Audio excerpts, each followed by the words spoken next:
Thanks, Mr. Chairman. Before we begin, I don't know if it's appropriate to ask to put a photograph in the record, but if it is, I ask to put in the record this photograph which demonstrates that our chairman may be retiring in a year or so, or two, but he has not lost his agility. Here he is, hula hooping on top of a giant chutes and ladders game board on the east front of the Capitol. So I ask permission to put just the picture in the record. I object. I'm impressed. I thought it looked pretty good to me.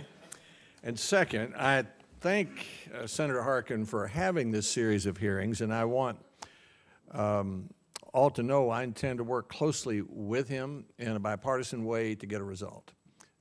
This is important to families, students, the future of our country. We have a good committee here. We ought to be able to do a good job on this, and I thank him for doing it, and I look forward to it.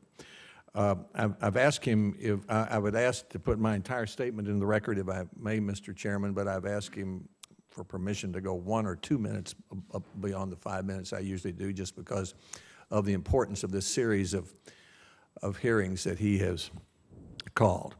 The American higher education system of today is like the American automobile industry of the 1970s. First, it offers a remarkable number of choices of the best products in the world at a reasonable cost. Second, it's not doing much about challenges that will require major adjustments if 20 years from now it wants to be able to make the same claim. The United States doesn't just have some of the best universities in the world, it has almost all of them. One respected Chinese university ranked 36 American universities above the top 50, 8 among the top 10. And our research universities, along with our national laboratories, have been our secret weapon. They've been the key to developing competitive advantages that help our country produce nearly 25% of all the world's wealth. There are 6,000 higher education institutions in our country. Students may choose from Harvard or Nashville's Auto Diesel College, Yeshiva or Notre Dame, University of Phoenix or the University of Maryland, Columbia State Community College in Tennessee, to Morehouse College. And there are plenty of choices that almost any student can afford. 3 out of 4 students attend public institutions where the average tuition and fees are $8,600 for 4 years and $3,100 for 2 years. Taxpayers heavily subsidize these opportunities. Nationally, states pay more than half of the cost of a public college education, and half of students have a federal grant or loan to help pay for college. To use an example, at the University of Tennessee, Knoxville, tuition and fees are $11,000 for new students because the state subsidizes the school. Any student with a B average may receive up to $6,000 in a State Hope scholarship. In addition, a low-income student may receive up to $5,600 more in Pell Grants. If more money is needed, the institution may provide its own scholarship, and there's a federal loan available at 3.86% for all undergraduate students, with interest paid by taxpayers for low-income students until the student graduates. So if things are so good, why did Senator Harkin call these hearings? David Halberstam's book, The Reckoning, written in 1986 about the American automobile, helps provide the answer.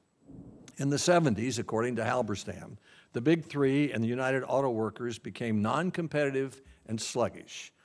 Halberstam called it an oligopoly.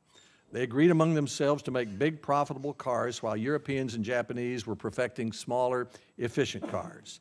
This eventually brought the American auto industry to its knees, and for a time, jobs went overseas.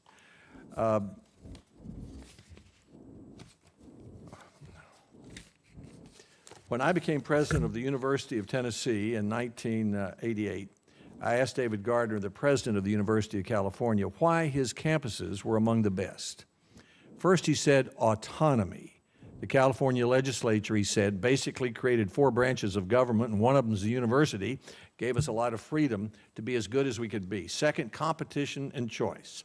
California scholarships and federal grants and loans followed students to the campuses of their choice. Third, a commitment to excellence by the faculty from the beginning. I hope you'll notice that Dr. Gardner's formula for success had nothing to do with orders from Washington or even from Sacramento. So as we create an environment to help our 6,000 campuses to continue to provide the best choices in the world at a reasonable cost, I will insist that we remember his advice: autonomy, competition, choice, and excellence. And we should focus on real problems, not imagined or politicized problems. For example, student loans are a problem, but 70% of federal student loan borrowers have less than $25,000 in debt. 40% have less than $10,000 in debt. For a degree the College Board says will earn you $1 million more during your lifetime, that ought not to be a problem. What may be the problem is that certain students are borrowing more than they can ever afford to pay back, and federal laws don't allow colleges to say no to them. In other words, we in Washington are at least part of the problem. And per capita state aid to public education has dropped sharply, but most of that problem is not in the states. Again, it's mostly us. Washington's Medicaid mandates are soaking up the money governors would like to spend on higher education, which in turn keep tuition down. In the 1980s, Medicaid spending was 8% of the state budget in Tennessee. Today, it's 26%. We should be careful to resist the strange affliction that leads us to think Washington knows best.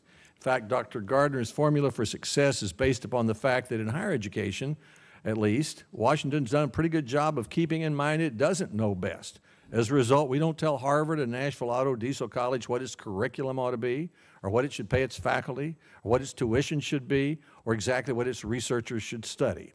And ever since the days of the GI Bill in 1944, billions in grants and loans have followed students to the institutions of their choice, creating a true marketplace in which competition breeds excellence.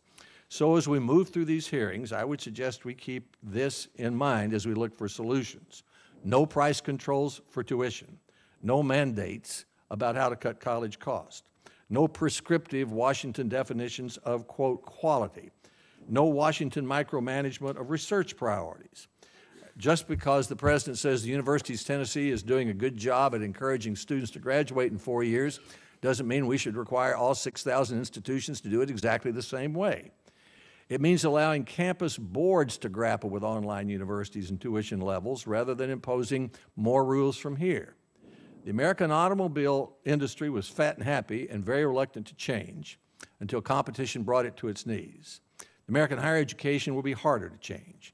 Most of the oldest surviving institutions in the world are universities. But one of the greatest obstacles to innovation is us, the federal government. I voted against the Higher Education Act in 2008 because it would have added a stack of regulations as high as I am tall, and there was already one that tall. This stack of regulations is not the result of evil doers. It's simply the piling up of well-intentioned ideas and regulations, imposed without taking time to weed the garden first. So I've asked my staff to consider drafting a new Higher Education Act, hopefully working with Democratic members from scratch. Start all over, include everything that ought to be included, consider new regulations that ought to be written, not an ideological exercise, just a way to allow campuses to spend their money on students instead of regulations. Our goal should be to address how the federal government should create an environment in which 20 years from now, 6,000 American colleges and universities can still offer the best higher education choices at a reasonable cost. And as with the auto industry, there are clear signs of trouble. We're no longer leading the world in post-secondary completion. Few of our brightest international students are staying here after they graduate. Governors tell us that their biggest problem is a properly trained workforce. Colleges and universities continue to shut down for the summer, leaving their buildings basically unused. There's a disturbing political correctness in the name of diversity in some places. The president of Stanford says that 7 cents of every dollar he spends goes for regulation. Stakes are high. Just as the auto industry's decline sent jobs and profits overseas, a similar failure in U.S. higher education would damage our economy, send the best minds overseas.